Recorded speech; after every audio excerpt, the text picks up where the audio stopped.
Well, joining me now is the Senior Advisor to Benjamin Netanyahu, Mark Regev. Mr. Regev, thank you for joining me. In the last 2 hours, a letter from a number of Conservative members of Parliament has gone to the Foreign Secretary David Cameron, in which they're demanding that the UK no longer abstain on resolutions calling for ceasefires at the UN, and saying thousands of bodies lie under the rubble. In particular, a number of women and children have been killed is profoundly shocking. Too many Palestinians have died. And then this key line: by any measure, we are witnessing a catastrophe of precisely the kind the 1949 Geneva Conventions were supposed to prevent. What is your response to that? I think they're wrong. I think Israel, as you said correctly, Piers, Israel is acting to defend itself, to destroy a brutal and ruthless and horrific enemy, Hamas, which is guilty of the most terrible crimes against humanity. And our challenge here is to dismantle Hamas's military capabilities when Hamas, of course, embeds itself amongst the civilian population, in neighborhoods, in hospitals, in schools, in mosques, and so forth, even in UN facilities. And so we're trying to be as surgical as is humanly possible in a very difficult combat situation. Let me interrupt you there, if I may, because you say you're being surgical, and you always say this, that you're being very precise, very careful not to kill civilians. But in the last 2 days alone, we've seen 3 Israeli hostages who had no shirts on, who had a self-made SOS banner that they were holding. They were clearly not terrorists, and they were shot dead by Israeli forces.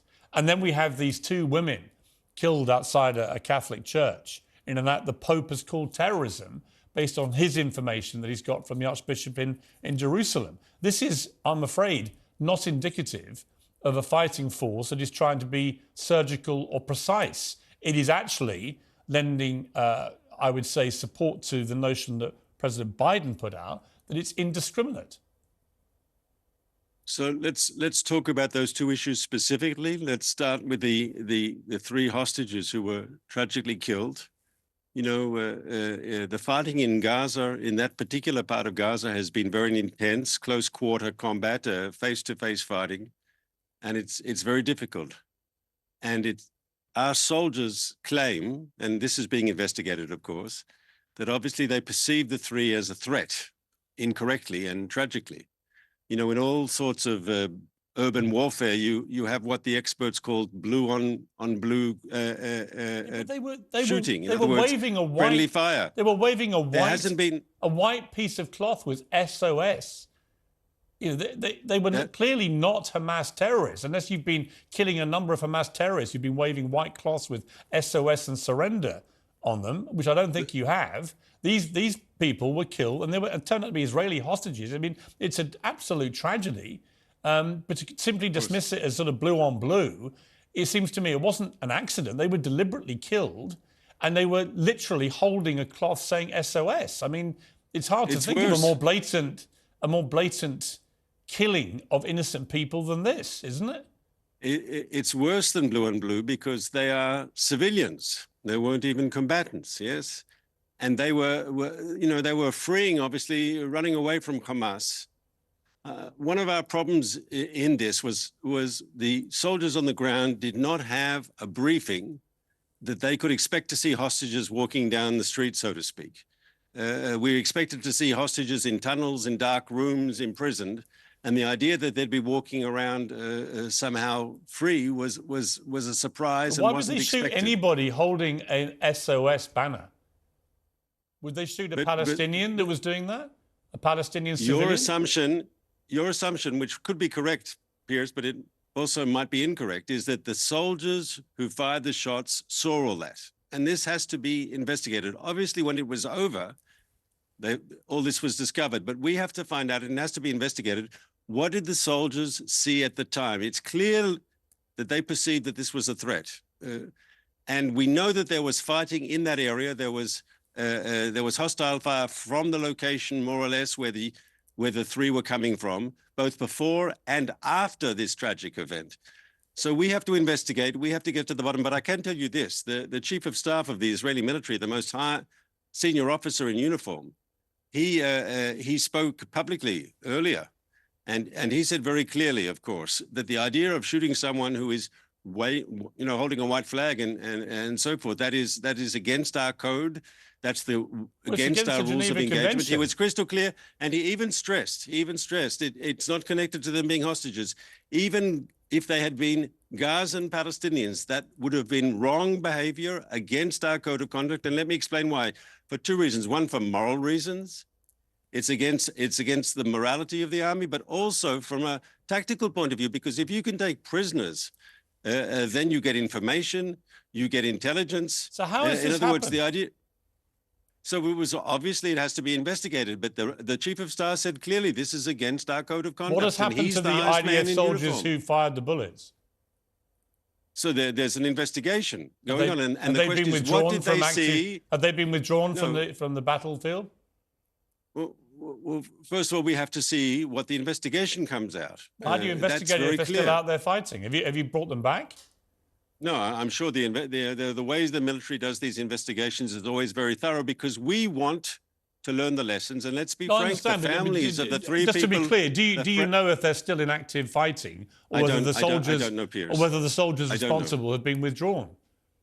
I don't have the answer to that question. I simply don't know. I can ask the military and get you an answer. I mean, surely you would agree with me. It'd be pretty extraordinary if they're still out there having committed this atrocity. I mean, it's what it is. I mean, it's a tragedy, but it's also an atrocity. 3 hostages who were literally fleeing for their lives to what they thought was the safety of their own side have been just killed in cold blood, having held a sign up saying SOS. I mean, at the very least, I think the world would expect that the people concerned who fired those bullets have been withdrawn from active service until this is properly investigated.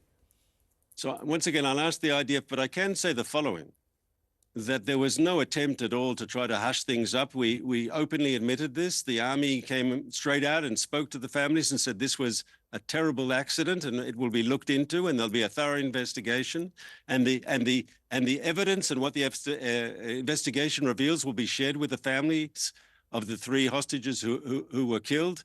We're going to be, the army's going to be very transparent on what's happened here. We owe it to ourselves so these things don't happen again, and we owe it to the families. Are you going to be as transparent about what happened at the Catholic Church that the Pope described as an act of terrorism, and given the Archbishop of Westminster says he simply doesn't believe the IDF when it claims it didn't do it?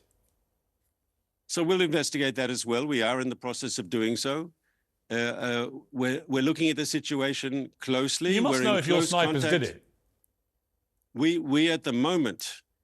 Yes, I can say the following. Our forces do not deliberately target civilians. We definitely don't deliberately target... Was it IDF snipers who fired the bullets? So once again, we don't... This is still being investigated, but I can say the following, Piers. We don't deliberately target civilians. Well, so you keep saying, Mr. Reagan, but with respect, a church. We're talking about 2 incidents where that's exactly what's happened.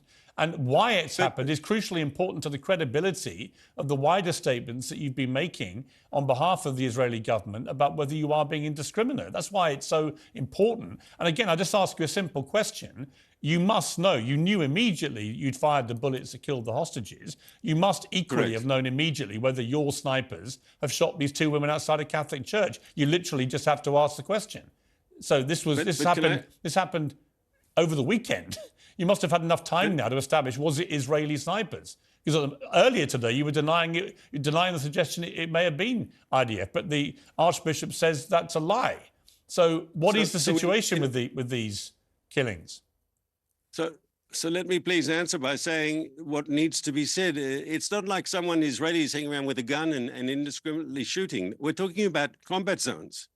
Where that wasn't my question, you're my question was whether coming under fire. Did IDF soldiers shoot those 2 women? You know the answer. It's still be looking into, and I'm sure that we'll be putting out a report. I can't prejudge the IDF's report, Piers. You understand that. But you've already prejudged you've already prejudged the killing of the hostages and said you know for a fact you did that. Why do you not know for a fact you killed these 2 women or not?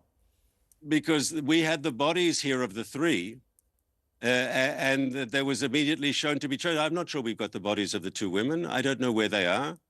I don't know what the situation is. We will get to the bottom of it. Just but if it wasn't IDF, who were these snipers who killed 2 women outside a Catholic church in Gaza? Well, because we know there was fire there. This, you see, the way it's being presented incorrectly is that somehow there was people at a church going to pray or praying and suddenly the IDF came and attacked. No, that wasn't the situation, Piers. We know there were firefights in that area. We know our forces took hostile fire. So it's quite possible that it was Israeli forces, but it's also possible that it was bullets from the other side. Yeah, but I think we're you're talking stretching about a my... I'm combat sorry, zone. but you are stretching my credulity to try and make me think you don't know the answer after all this time, given how clear you've been about the other incident and IDF culpability. So I'm sure a full IDF report will come out shortly, and I urge you, please be patient. It's worthwhile waiting for the full report. And if it transpires, as everybody believes, and as the Archbishop of Westminster said, had come directly from information on the ground that he believed was credible, relayed to him by the Archbishop of Jerusalem, and what the Pope himself has called an act of terrorism, if that turns out to be indeed the work of the IDF again, what would your response be? So I can give you from an example from the past, Piers, where there was a situation on the beach in Gaza. This was in one of the previous rounds of conflict, and I remember it well because I was personally involved. I don't want to go into previous incidents. It doesn't no, because help. I'm giving you precedent. Well, the Pope has directly accused you of terrorism.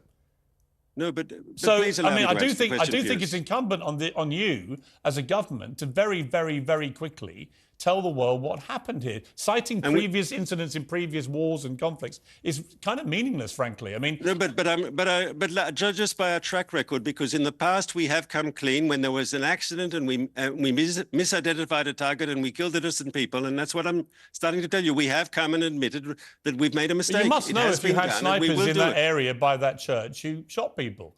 You must know that. But if there was a firefight and there was shooting from both sides, we have to look into this. You're suggesting I'm agreeing with you. There were Hamas terrorists. Just to be clear, your position is there were Hamas terrorists inside a Catholic church with a bunch of nuns and women. I didn't say that. I said in the location of the church. When do you think? And they were firing at our people. Okay, and our forces returned fire. But if it turns out, as the Pope has alleged, and in fact stated as fact, it was an act of terrorism, what will Israel do about that? But can I say the following, which I don't accept in the accusations? I can accept the possibility that they were killed unintentionally, caught up in the crossfire. I do not accept that they were deliberately targeted by the IDF. We do not target civilians. We do not target churches. Right. And terrorism, the definition of terrorism, I know, but the problem is, again, with respect, is the deliberate targeting of the innocent. Yes, I know, but unfortunately, in the last 48 hours, you have shot and killed 3 Israeli hostages, and it is believed IDF forces have also shot and killed 2 completely innocent women outside a Catholic church. So this constant refrain that you're not targeting innocent civilians is not borne out by the reality of IDF forces targeting and killing innocent civilians. No, but no, I disagree. And if you'll allow me to finish the sentence, please, Piers. There's a huge difference between a policy that deliberately targets civilians, that's what Hamas does, yes, and between civilians inadvertently getting caught up in the crossfire between combatants, between the Israeli forces. Well, you called it crossfire, but the allegation is that all 5 of these victims were deliberately shot dead. The 2 women by snipers and the 3 hostages by IDF in the first forces. place, no. Let's be clear. If there is a trial, right? Let's say the accusation against the soldiers who killed the 3 hostages, it wouldn't be a murder trial. It would be a trial if there was a trial, and I don't know there will be, yes, but they would be accused of negligence or of misidentifying a target, yes. Murder and terrorism is the deliberate targeting of the incident. I understand. And it's not clear that in either of these cases that applies. Right, but it may well be that that's what happened. You can't rule that out either. Well, that's why you've got to do an investigation. Right. But, you know, it shouldn't take very long to ask whether you had snipers in that area who shot women outside a church. But I know for a fact we had combatants in the area, but the fact is, did they, in fact, fire the bullets that killed the 2 women? Once again, let's wait for the investigation. And as I said, in the past, when we've made mistakes, we have admitted it. There's a track record there. I want to remember. I wanted to show you a picture. This is of IDF bombs. And they've inscribed on them the names of actually a number of people who've been guests on this show. Mohammed Hijab, Andrew Tate, and also one of my next guests, Cenk Uygur. What is your response to that? Maybe IDF soldiers are watching your show. Is that possible? Yeah, but do you think it's a sensible thing to be doing, to be putting names like this on these bombs? Well, first of all, it's obviously this is some soldiers trying to be funny or creative, but there's a history here going back to the First World War, isn't there not, of soldiers drawing pictures on shells and so forth? It's something that soldiers have done. I'm not justifying it, but I think British soldiers have done it. Sounds like you are justifying it to me. Sorry, no, I'm just putting it into historical context. Okay. Mark Regev, I appreciate you joining me. Thank you very much. Thanks for having me, sir.